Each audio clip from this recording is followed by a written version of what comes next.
Master Tavern Keeper's History of the Old World.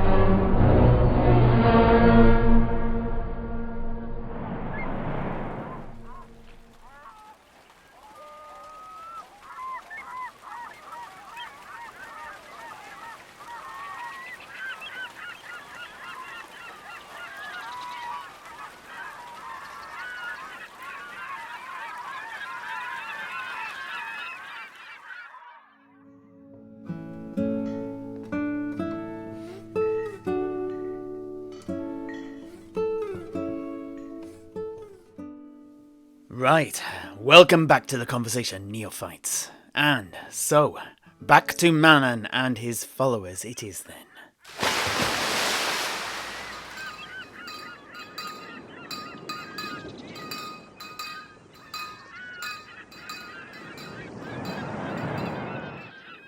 Well, as I'm sure you're all aware, Manann, the Lord of the Seas and King of Storms, in popular art is depicted as a huge, powerfully built, bare-chested merman, wearing a spiked, five-pointed crown of black iron, and, to be frank, in the real world, the descriptions I have heard and read do seem to concur with this image.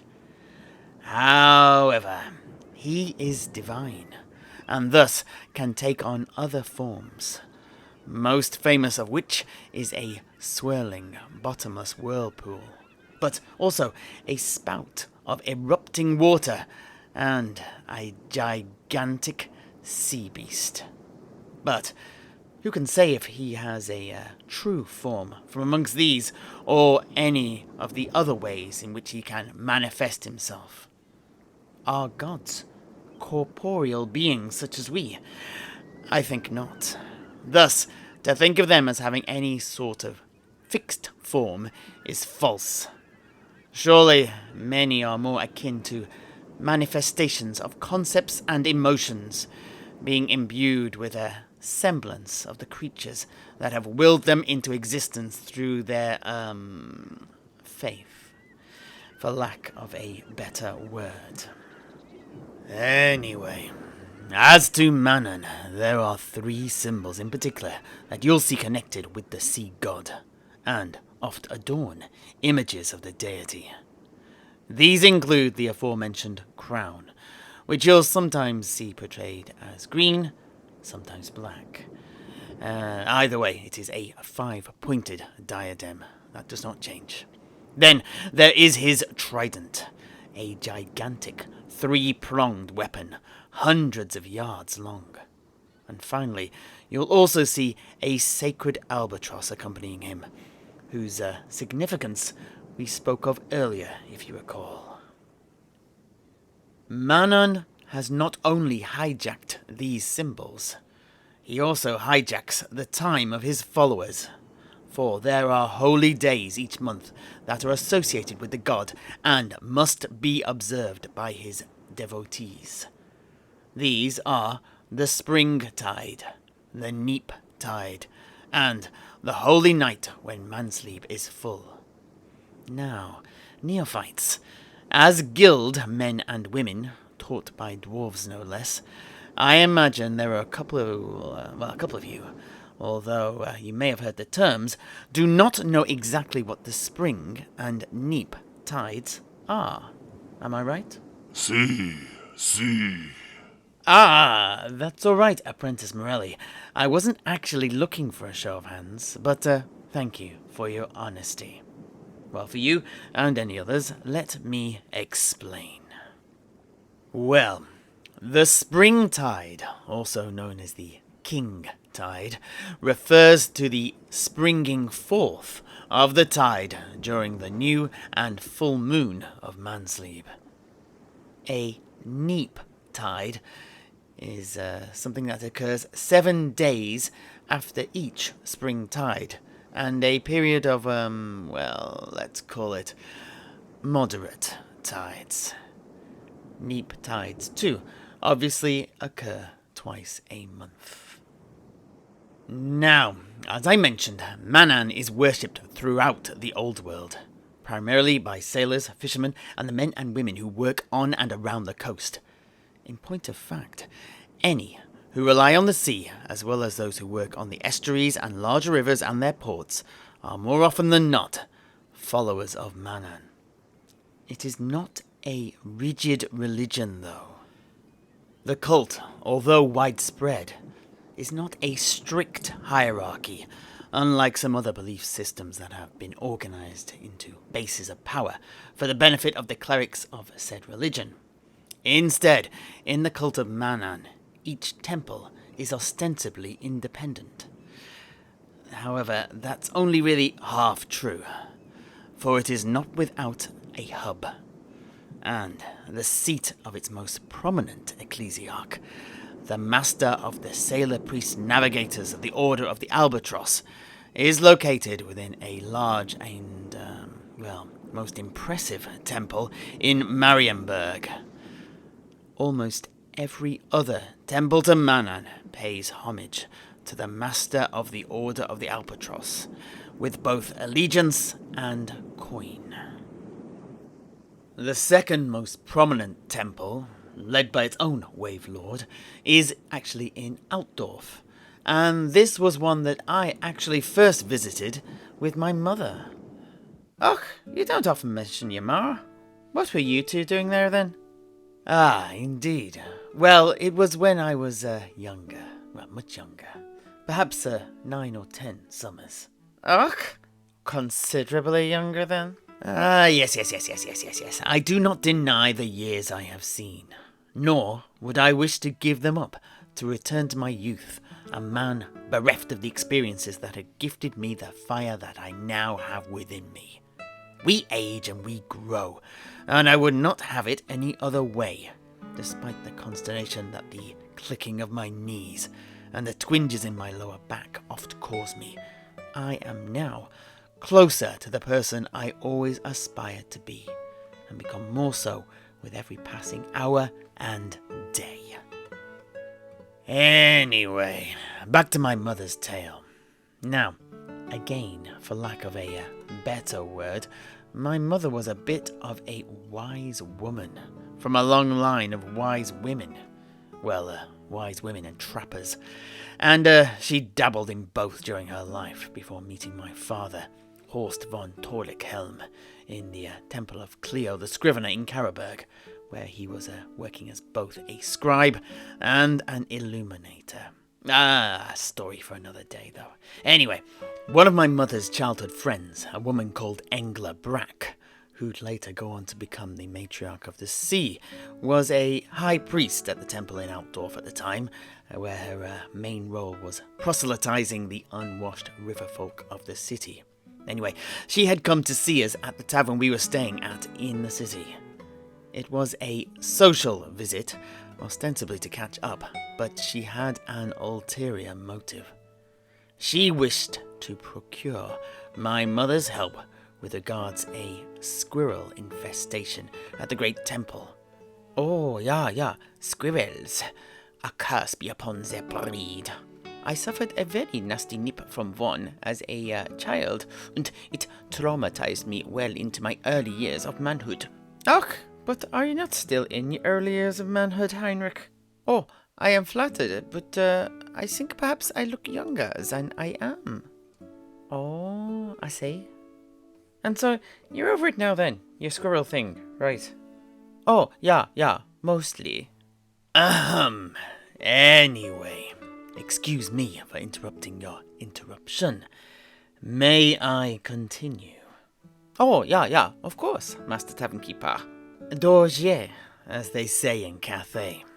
Anyway, Engla Brack was a very fascinating woman from whom I learnt a lot, especially with regards to the cult of Manann and their ship priests. I'll tell you all about that and them later. But back to the squirrel story.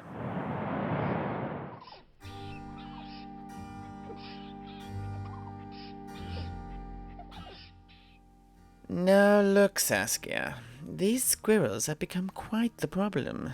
It all began with the scurrying sounds and flashes of furry tails above. Soon enough, we discovered a number of pest nests nestled between the nooks of the rafters. We held a meeting of all the leading Manannites, and after much prayer and consideration, it was concluded that the squirrels were there by Manann's divine will, and were best left to it. I myself was alone in calling for the exterminators, but my motion was outvoted. And, well, obviously with that, their numbers simply increased. Next, the rotters took an interest in the great baptismal font of Manann, well, specifically the holy water that lay within it. They'd prance and play in it, polluting it with their greasy, furry bodies and filling it with tiny brown droppings. Fortunately, at the bottom of the basin of the font is a large plug hole. We tied a long piece of string to its plug, hid behind a pillar nearby, and waited. By moonrise, we had a large crowd of them in the font, and we yanked the plug out hard, leaving them to swirl away down the pipe and be dumped into the river outside the temple. Unfortunately, Reichland squirrels are very good swimmers, and so the whole bedraggled lot of them were back the next day, and if anything, there were more. They soon figured out how to pull out the plug themselves. It was all fun and games for them, but bedlam for us. Finally, one of my colleagues, a former ship sailor priest, had a different idea. We set out pans of ale around the temple in an effort to kill the squirrels with alcohol poisoning. Alas, we quickly learned how much damage a mob of drunken squirrels can do, leaving us at a loss. What can we do, Saskia? We are at our thread's end. And so, in desperation, Engla Brack had come to see my mother. Oh, ja, and so, what did your mother do then? Well, first she, Engla, and as many helpers as they could muster, went out of the city to the nearest copse to collect as many sticks, branches, and acorns as they could. With these, we all sat down outside the temple and built a large, hollow, wicker man. Ach, I think I know where this is going. You burnt it, right? No. We actually filled it with acorns and wheeled it into the temple. Ach, and then you burnt it? No. Actually, there was a one-way door in one of its legs, and we simply opened this up and then left it there overnight. Ah, and by the morning it was full of squirrels, and then you burnt it? No. Actually, we wheeled it out of the city. Ach, of course. It's too dangerous to do it in the city. So, you wheeled it out to the cops, and then you burnt it? No. Actually, we simply left it with the door open, and all the squirrels returned to the forest. There was no burning. Ach, I'm sorry, but you've lost me there. Oh, yeah. Burn the squirrels. Ach, that's the spirit, Heinrich. What's the point of a wicker man if you ain't gonna burn it? I think if I retell that there story of yours, Septimus, there'll be a lot more burning going on. Well, that is your prerogative. I'm sure it'll make the tale a lot more exciting. Anyway, back to the temples of Manann. As you'd imagine, you can find most on the coast or on rivers. Well, basically, anywhere you find fishermen, sailors, and pirates. These more backwater temples are primarily used as places to gather and pray for Manann's blessings before a crew pushes off to plough the seas. They are places of peace and community, and they are on friendly terms with the other more common cults of Tal and Ulrich. Now, there are two notable exceptions worth talking about.